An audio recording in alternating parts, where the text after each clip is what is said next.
अस्सलामुअलैकुम वरहमतुल्लाहि वबरकातुहू। कैसे हैं आप सब? उम्मीद है कि आप सब जो हैं बिल्कुल खैरियत से होंगे।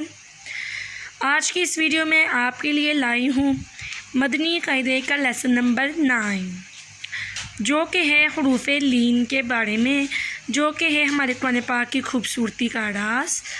ठीक है, ये जो अभी तक मैंने आप लोगों को रूल्स पढ़ा दिए, ये सब इसी से ही हमारे कुरान पाक में खूबसूरती आती है।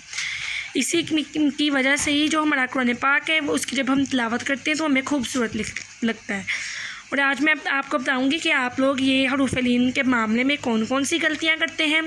चलें जल्दी से वीडियो को स्टार्ट कर लेते हैं। आप लोग वीडियो को प्लीज़ बिल्कुल भी स्किप ना करिएगा और पूरी वॉच करिएगा।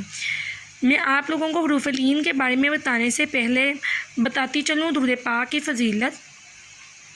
फरमाने मुस्तफ़ा सल्लल्लाहु ताला अलैहि वसल्लम, जिस शख्स ने मुझ पर एक मरतबा दुरूद पाक पढ़ा, अल्लाह पाक उस पर 10 रहमतें नाजिल फरमाता है। यानी कि अगर हम एक मरतबा दुरूद पाक पढ़ेंगे तो अल्लाह ताला हमें 10 देता है।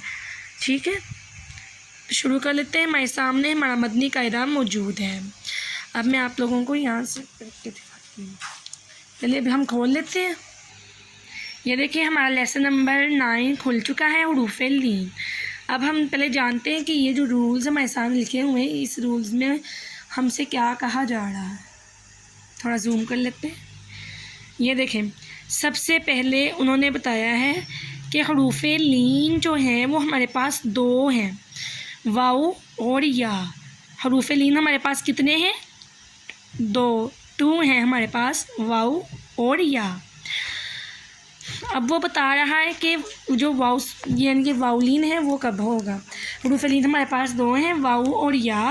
अब हम पता करेंगे कि वाउ और या कब होता है। ठीक है, अगर वाउ साकिन से पहले ज़बर हो तो वाउ लीन होगा। वाउ साकिन से पहले ज़बर हो। ठीक है, ये देखें जिस तरह ये आपके सामने कुछ इस तरीके से लिखा हुआ है। ये हमारे पास वाउ साकिन है। ये देखें इसके ऊपर दाल जैसी लामत है, इससे पहले ज़बर है। अगर हमारे पास वाउ साकिन से पहले ज़बर हो तो क्या होगा? वाउ लीन। और अगर या साकिन से पहले ज़बर हो तो या लीन होगा। जैसे कि ये हमारे पास ये या है, उसके ऊपर ये जज़म लगी हुई है और उससे पहले ज़बर है।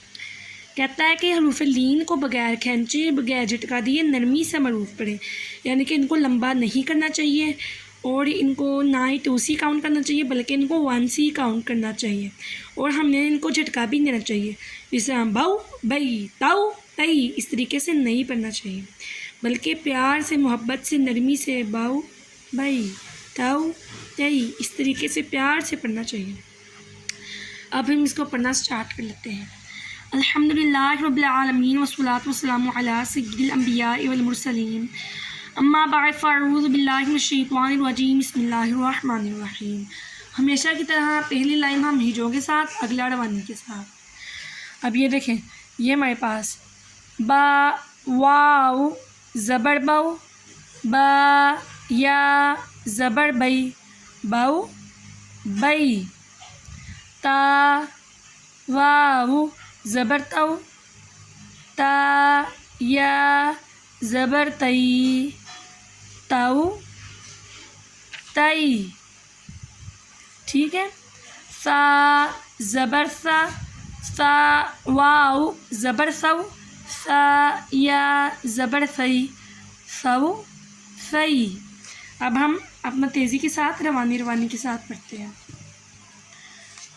हमें इसको बिल्कुल भी लंबा नहीं करना, प्यार से, मोहब्बत से, नरमी से। जाऊ जई, हाउ हई, खाऊ खई, दाऊ दई, रऊ रई, रऊ रई, जऊ जई, सऊ सई, शऊ शई, स्वऊ स्वई, द्वऊ द्वई, त्वऊ त्वई, वऊ वई, आऊ आई, वऊ वई, फ़ऊ फ़ई, क़ऊ क़ई, कऊ कई, लव लई, मऊ मई, नौ नई, वऊ वई, हऊ हई, औ आई, आखिर में यऊ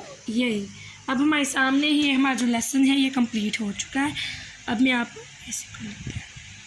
अब हम लोग इसको बंद कर देंगे और इसके अलावा आज मैं आप लोगों को बताऊंगी एक वाक़या जिसके अंदर हम जानेंगे हिर्स, यानी कि हिर्स कितनी बुरी चीज़ है, हमें हिर्स से बचना चाहिए।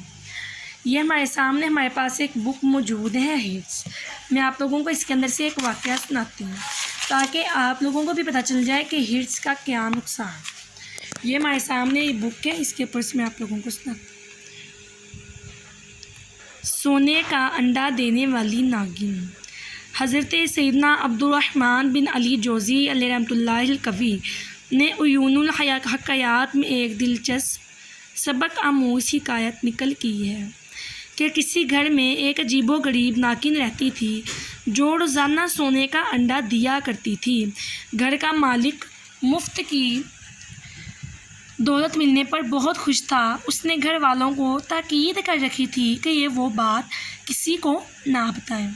यानी कि वो जो आदमी था उसके घर एक नागिन रहती थी, वो सोने का अंडा देती थी और वो कहता था कि लोगों को कहीं पता ना चल जाए और लोग कहीं उस नागिन को मार ना दें और उसकी दौलत का जो सिलसिला है वो ख़त्म ना हो जाए, इसलिए वो किसी को बताता ही नहीं था। कई माह तक ये सिलसिला यूं ही चलता रहा। एक दिन नागिन अपने बिल से निकली और उनकी बकरी को डस लिया। उसका जहर ऐसा जानलेवा था कि देखते ही देखते बकरी की मौत वाक़ई हो गई। ये देखकर घर वालों को बड़ा तैश आया और वो नागिन को ढूंढने लगे कैसे मार दें, मगर उस शख्स ने यह कहकर इन्हें ठंडा कर दिया, हमें नागिन से मिलने वाले सोने के अंडे का नफ़ा बकरी की कीमत से कहीं ज़्यादा है, लिहाजा परेशान होने की ज़रूरत नहीं। कुछ अरसा बाद नागिन ने इनके पालतू गधे को डस लिया जो फ़ौरन मर गया। अब तो वो शख्स भी सख्त घबराया, मगर लालच के मारे इसने फ़ौरन खुद पर काबू पा लिया और कहने लगा, इसने आज हमारा दूसरा जानवर मार डाला। खैर कोई बात नहीं, इसने किसी इंसान को तो नहीं नुकसान पहुंचाया। घर वाले चुप हो गए। इसके बाद 2 साल का अरसा गुजर गया, मगर नागिन ने किसी को नहीं डसा। अहले खाना भी अपने जानवरों के नुकसान को भूल गए। फिर एक दिन उस नागिन ने उनके गुलाम को डस लिया। उस बेचारे ने मदद के लिए अपने मालिक को पुकारा, मगर इससे पहले कि मालिक उस तक पहुंचता, जहर की वजह से गुलाम का जिस्म फट चुका था। अब वो परेशान हो कर कहने लगा, इस नागिन का जहर तो बहुत ख़तरनाक है।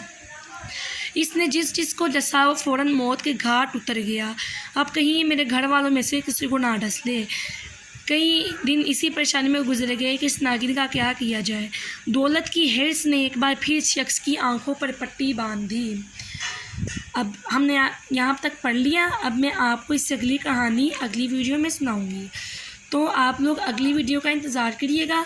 अब दे मुझे इजाज़त, अगली वीडियो में आपके लिए लेकर हाजिर होंगी ये जो अगला वाक़या है इसको पूरा, और मदनी कायदे का लेसन नंबर 10 और बहुत सी मालूमात। तब तक के लिए मुझे दे इजाज़त। अल्लाह हाफ़िज़।